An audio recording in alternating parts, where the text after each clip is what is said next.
What's up, everybody? Jack here with another episode of the Big and Bold College Football Show.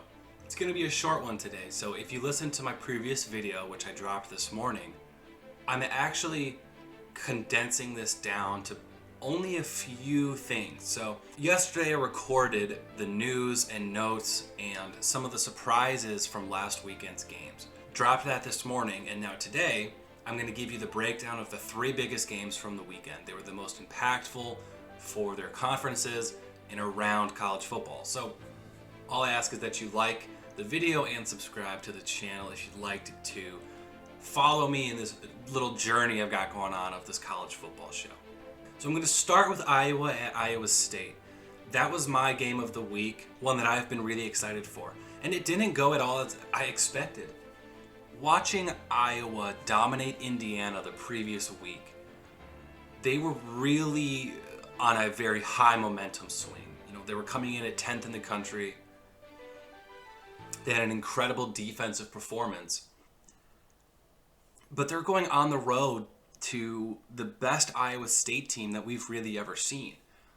Last year, Iowa State had an incredible year, the best in that program's history, and they brought back everyone, from Heisman candidate Breece Hall to starting quarterback Brock Purdy and virtually everyone on their defense. Versus Iowa, who was kind of a team of potential. Last year they had a string of wins to end the season, but nobody of real significance.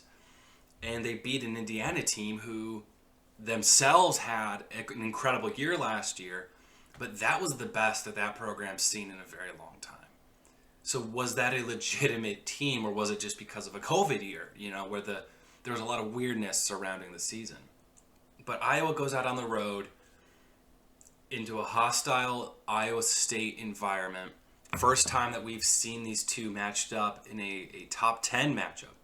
First time we've seen a top 10 matchup between these two teams. And Iowa wins it 27-17. After the first quarter, they really were in control of the game the entire time. This is probably the best defense we've seen under Iowa since Phil Parker took over as defensive coordinator back in 2012. He's been with the Hawkeyes since 1999, which is kind of crazy as their defensive back coach. But another strong defensive performance, but fairly weak offensive. You look at how the game played out. It was 3-0 after the first quarter, Iowa State's lead. No real momentum going either way. The only real factor in the game at that point was that Iowa State was losing the field position battle. They were starting inside their own 20 a few times in that first half of the game, especially in the first quarter. But they still registered the field goal. Then in the second quarter, that's really where the game took off, and Iowa puts up 14 points.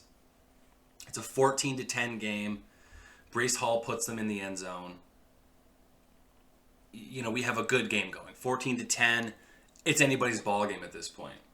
But then in the third quarter, that momentum switch really went in the direction of Iowa.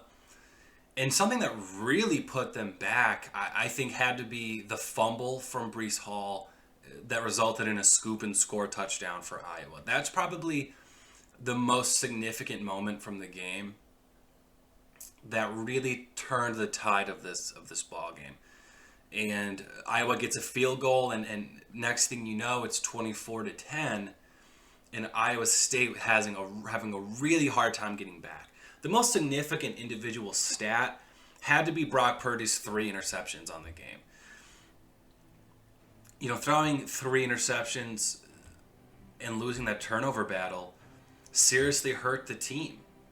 And you look at Iowa, who, they did not turn the ball over. And that's been the most significant aspect of this game. And that's what was being talked about coming into this football game, was the turnover battle has oftentimes determined this ball game. And that's again the case here.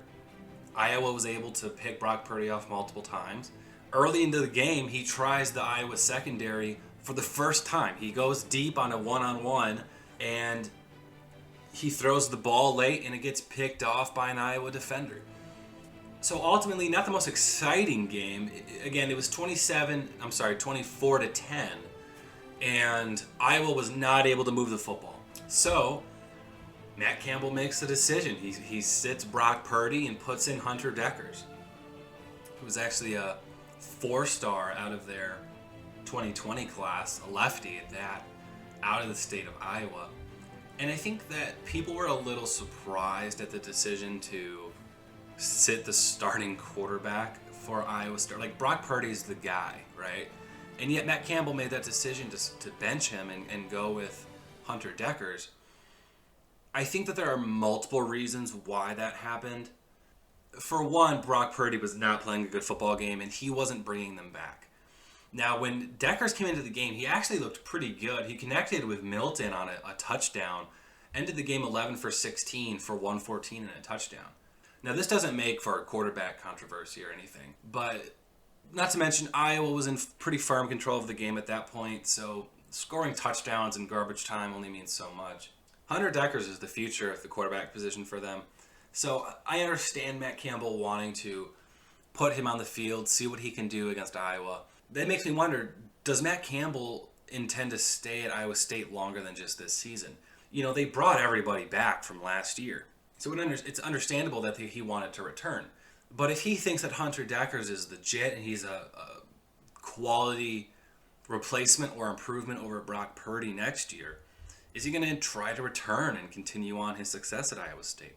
It's hard to say. Obviously, there's a lot of different factors in here, but it was interesting to see him go with Hunter Deckers. You know, right now, Purdy is 0 for 3 in his touchdown to interception ratio after 2 games. And that's against Northern Iowa and the Iowa Hawkeyes. So, interesting start to the season for Iowa State. I will say that moving forward, I'm a little surprised with how Breece Hall has played thus far. He's kind of been contained to that 60 yards and a touchdown range after 2 weeks.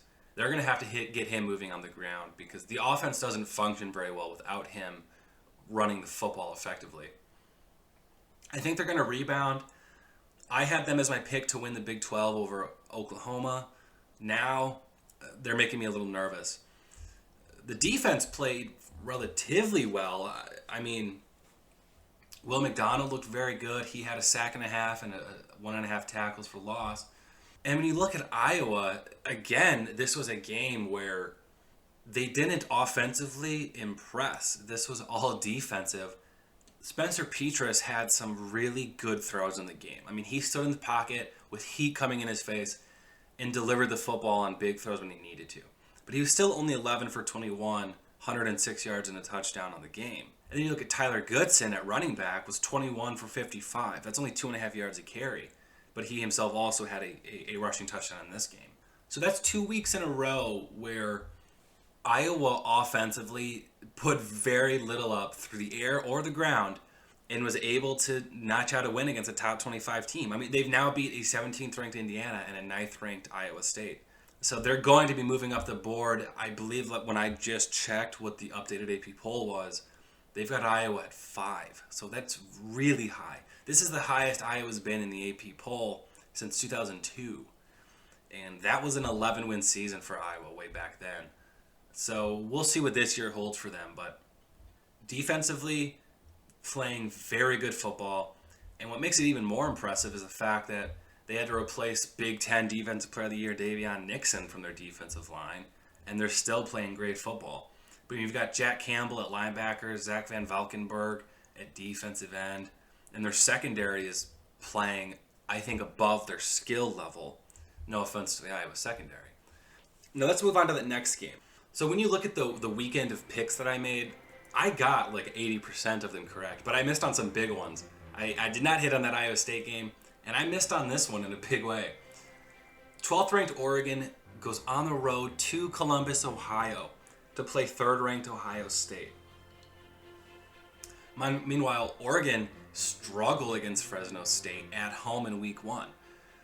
Anthony Brown did not look like the guy at quarterback. A couple good run plays in the 4th quarter saved them against Fresno State, and their defense did just enough at the end.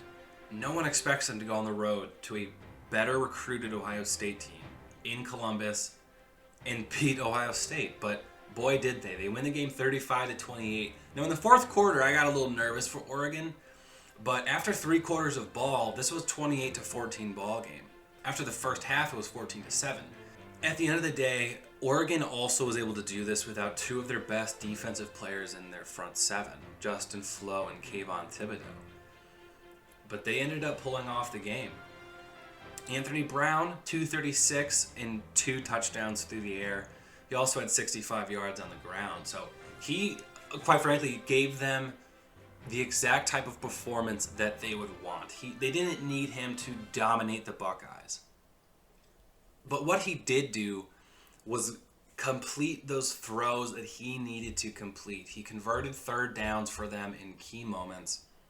Really gave them a solid performance. If he plays that type of football all year, yeah, they could be a competitive playoff team.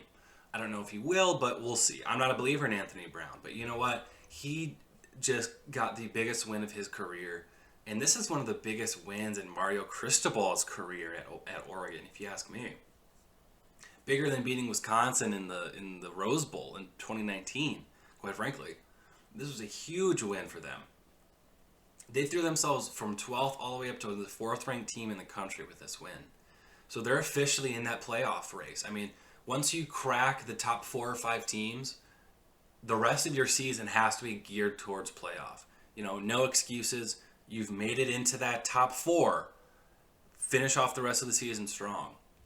But with that said, again, Anthony Brown gave them a strong game. But what really won this for them, in my mind, was the run game. I mean, C.J. Verdell, 20 carries for 161 yards and 2 touchdowns. That was huge for Oregon. The ability for them to run the football and not drain the clock either. I mean, they were only about 1 minute apart from each other in terms of time of possession. Ohio State actually had the 1 minute advantage in terms of time of possession on this game. But just able to run the ball effectively was huge for Oregon.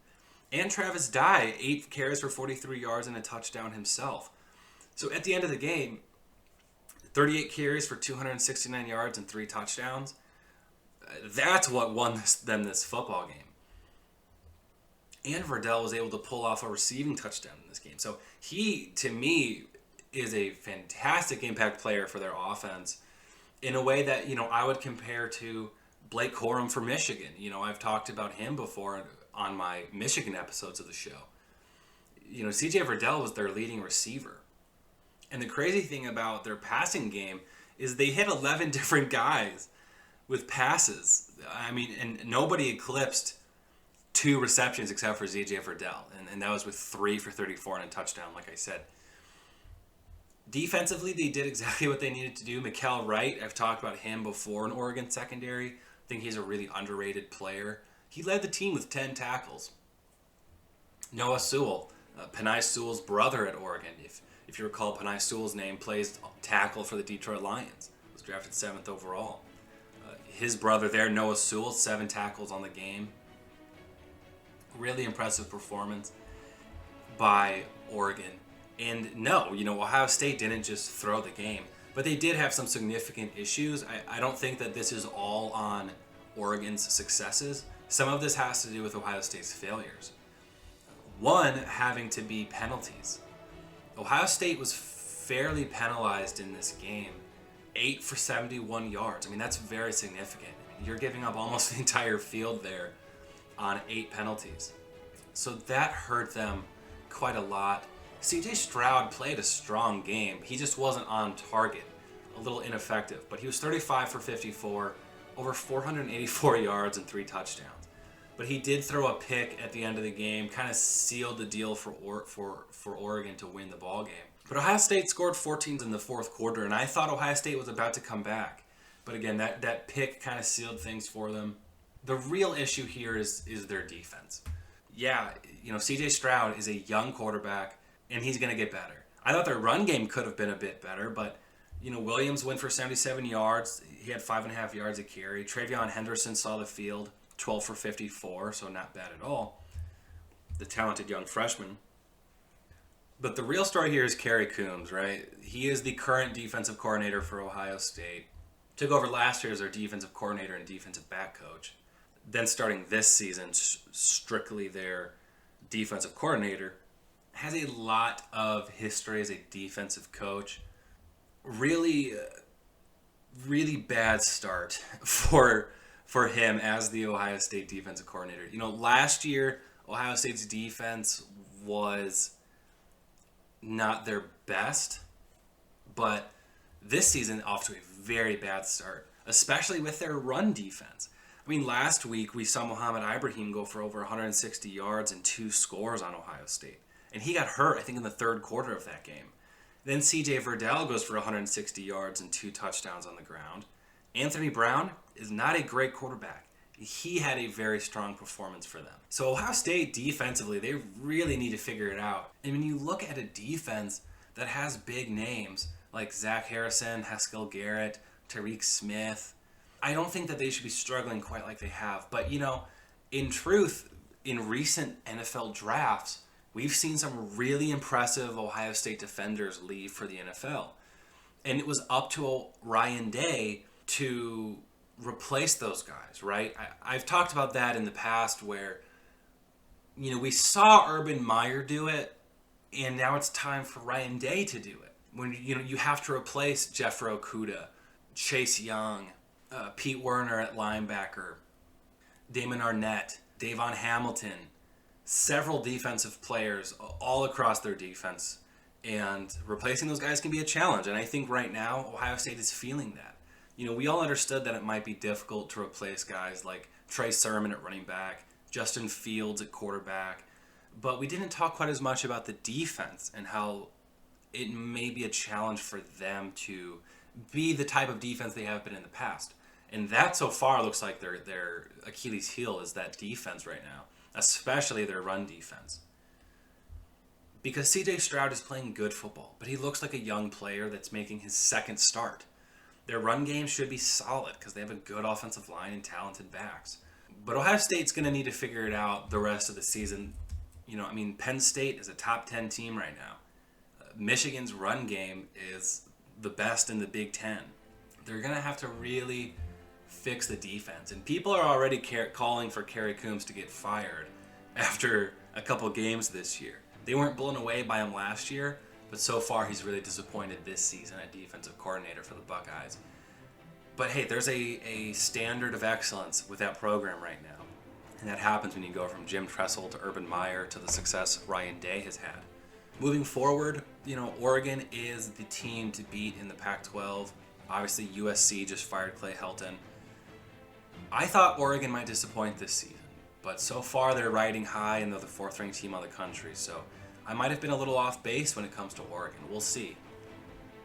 And finally, to round out the episode, I wanted to talk a little bit about Washington and Michigan.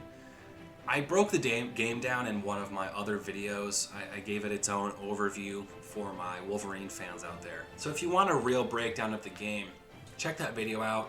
But I'm going to condense this to a few points in the impact that it has for one of the most financially successful programs in the college football, which is Michigan, trying to kind of find the success they had in the past. And Washington, who's become the most disappointing team in the Pac-12. For one, Washington football is off to one of the worst starts that I've seen. For a program that's coming into the season as a top 25 team, they lost to Montana, one of the biggest upsets of the season thus far, and then go on the road and get pretty destroyed by Michigan, losing by 21. They can't run the football whatsoever. Dylan Morris, I don't know if he's the guy at quarterback for them. And their defense isn't playing to the strength that we thought it would. So right now, Washington is a terrible embarrassment. And I'll be interested to see if Jimmy Lake is going to be able to fix this team. And if he's even going to make it through the year. You know, he was the defensive coordinator at Washington. It seemed like a fine hire moving him up to head coach. But the team is a mess. And when you're a defensive coach and your defense looks questionable at best, and your offense cannot function, things are going to change. If I'm Coach Lake, I'm thinking about putting Sam Howard into the game. I've talked about that in the offseason where if he's not the guy, if Dylan Morris isn't the guy for them, you have the 12th ranked player in the country in their part of their 2021 class, 5-star quarterback, sitting in the wings waiting.